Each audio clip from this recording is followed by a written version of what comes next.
One of the most asked questions on the channel is how do you run a hard 5K? As in, what's the strategy? What does it feel like? And rather than writing a long response, I'm just gonna get Mary to do it. Brilliant. And then commentate over it. This should be fun. I'm a really nervous racer. Even park run gets me nervous. So before this 5K and pretty much any event, race, run where I'm going all out or I'm trying to make a good effort, I get nervous. In terms of my expectations and where I was at, my fitness isn't where it was this time last year when I last ran this course and this park run. So I knew that a sub 20 was possible, but it was gonna be tight. So rather than, I guess, going for like all out PB, for me in my head today was about executing a plan and really gauging the 5K in the right way to enable me to get under 20 minutes if possible. So it was really about a controlled, well executed plan more than just going all out, although it was all out. As soon as it was the countdown and we were off, it was just about getting into a good position and trying to get into a rhythm and find my space and see how it felt pushing. The start of this course I really like because there's a path that you follow and then it kind of goes a tiny bit downhill and feels quite speedy. So I just wanted to get into a good position, which I did. There was another woman about the same speed as me, which became quite evident. We started really close together and we were running side by side. So I knew that that was going to be part of the race, I guess, was running with her and seeing how we did. I'll talk more about that later. But yeah, it was about finding a position and finding my rhythm at the start and hoping that it doesn't feel too strained at the beginning. You want to feel strong and in control in that first kilometer. So that was really my aim, was to get into a place where I felt that. Yeah, my heart rate in the first kilometer was okay. It crept up into zone 3, but only just. So I think my average for kilometer 1 was 1:66.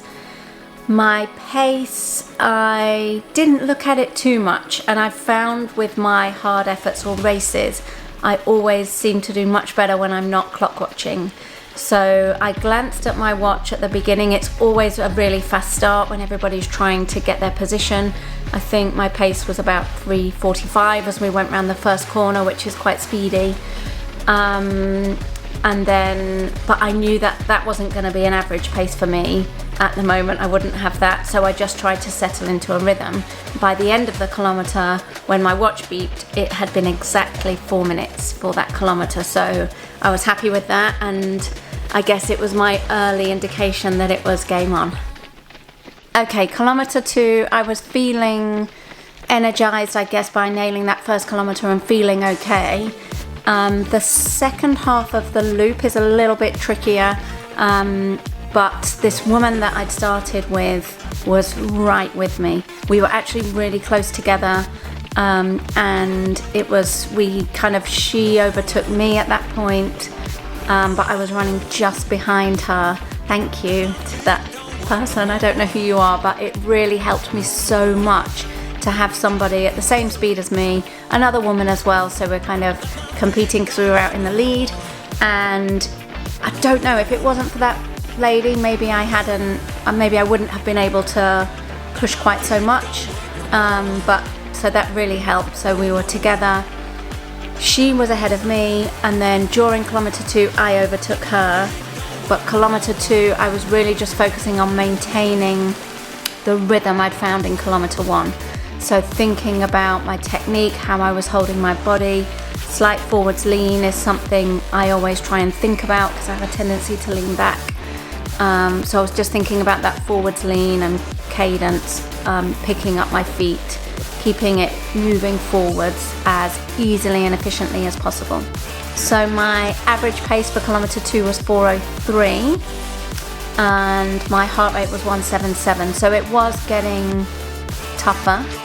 I was feeling it, and obviously my pace dipped slightly, and I think old me might have let that get into my head and affect me. But now I've got a bit more experience, and I know that that's okay. Actually, that's about where I need to be, because I can push at the end, and the sub 20 was still within reach at that point, and I was feeling okay. I was feeling about how you should 2K into a 5K. The 5Ks are hard, so it felt okay. And one lap done, it's that second lap going into on a 3-lap course that you really need to kind of keep up the effort and keep your mind positive. Kilometer 3, I really actually in this run managed to become quite mindful and switch off and just focus on running. There were a fair few runners around the same pace, which was nice, and it was good, and we were all kind of pushing, I guess, each other along. There were 2 guys just behind me who were having a lovely chat, and I was thinking, how are you doing that? Because I was all in, all effort, no talking. Talking was not a possibility for me. But I was focusing on the running. I was feeling quite strong, and I was relieved in kilometer 3 that I still felt in control. And my pace in that kilometer was 4:02. So I'd maintained from kilometer 2, I was 1 second faster. It was really tight. I mean, this is 2 kilometers in a row where I've gone over the 4 minutes. So I am leaving myself some work to do, but I felt confident that I was preserving some energy, and I was running quite controlled and quite consistent in my effort. And I felt quite strong and efficient at that point, and I felt like it was all within grasp.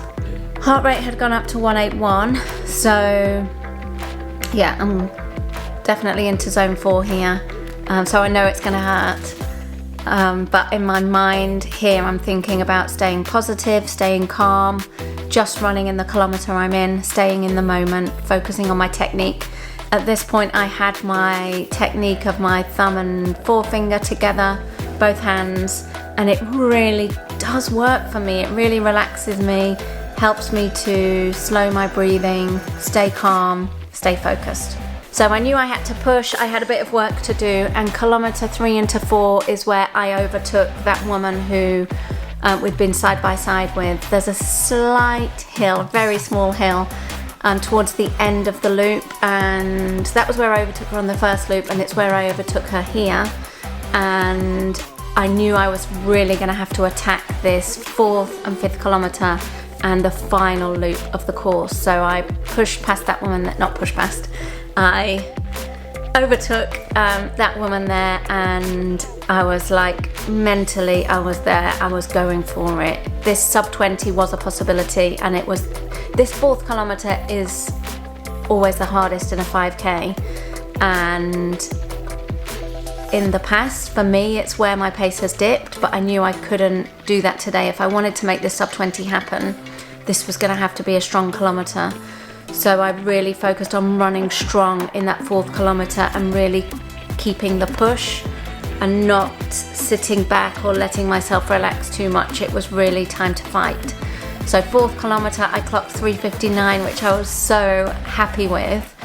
My heart rate was up to 186, so it was really, really hard work. So it was really just about focusing solely on the running, on my technique, pushing forwards, driving forwards, using everything I could to get myself running efficiently and strong and keeping that forwards momentum towards the finish line.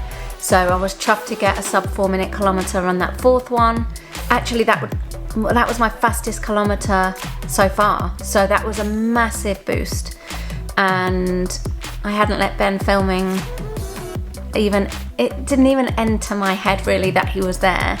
I was so focused, and at that point he said, right, it's on, sub 20 is there if you want it.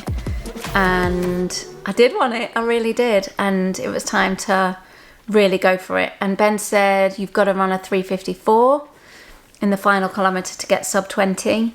So in my head, what I was thinking at that point is, I know I haven't got loads left to do like a full charge and go crazy.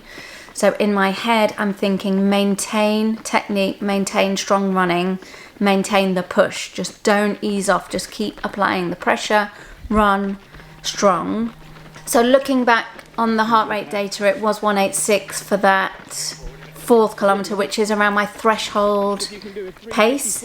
So I can maintain that for a short bit. I actually wasn't looking too much at my heart rate within the race on this occasion, because I wasn't wearing my chest strap, so I wasn't sure how accurate it would be. And to be honest, at this point, I'm 1 kilometer away from a sub 20. I don't really care what anything says, I'm just gonna try and run it anyway. But that shows that 186 at my threshold. I'm working really hard, but I'm still in contention, and I've got enough to fight and to push. Even though it hurts, I know that another kilometer at that pace is possible at that point. Last kilometer, finally, I'm over 4 kilometers, and this is it really. This is, you know when you've got 1 kilometer to go that it's pretty much done. You can just maintain and hold on. It's about holding on, and that's what I did. So I knew I had to run a 3:54, so I was just focusing on, again, that technique, that push, just driving forwards as much as possible.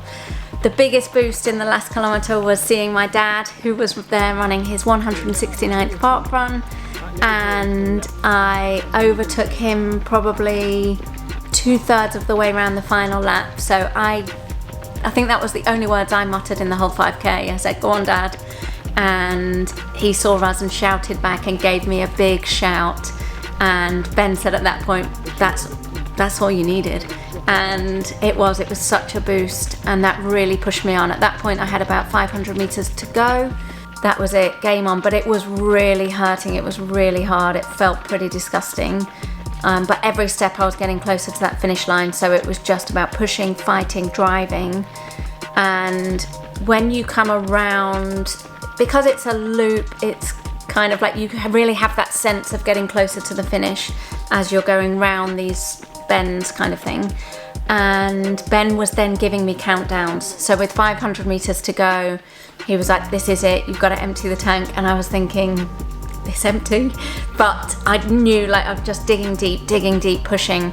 And then when we got to, you can see the finish with about 200 meters to go, and then he was giving me countdowns. He was like, "You've got 30 seconds, you've got 20 seconds from here," and I could see the finish. It was getting closer, so I was just fighting with every ounce I had, just driving, pushing.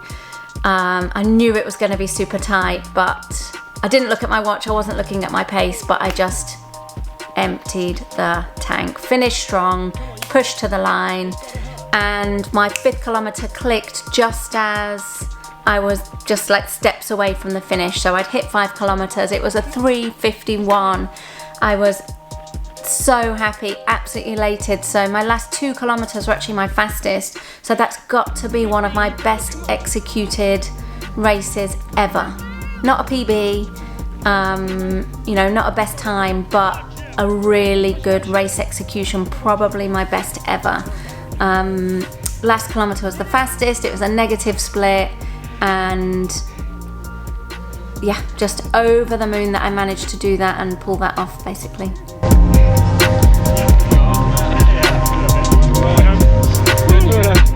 Result, Mary? 1956. Perfectly executed. Yeah. What a 5k, sub 20, 5k, that's how you run it. Well done. Yeah, happy with that. And if you liked this video, definitely that should have convinced you to subscribe to the channel, and you are also going to like this video, which is where Mary did the 10k version of the same thing. And if you give us enough love on this video, I'm going to make Ben do a 10k version of the same thing. What?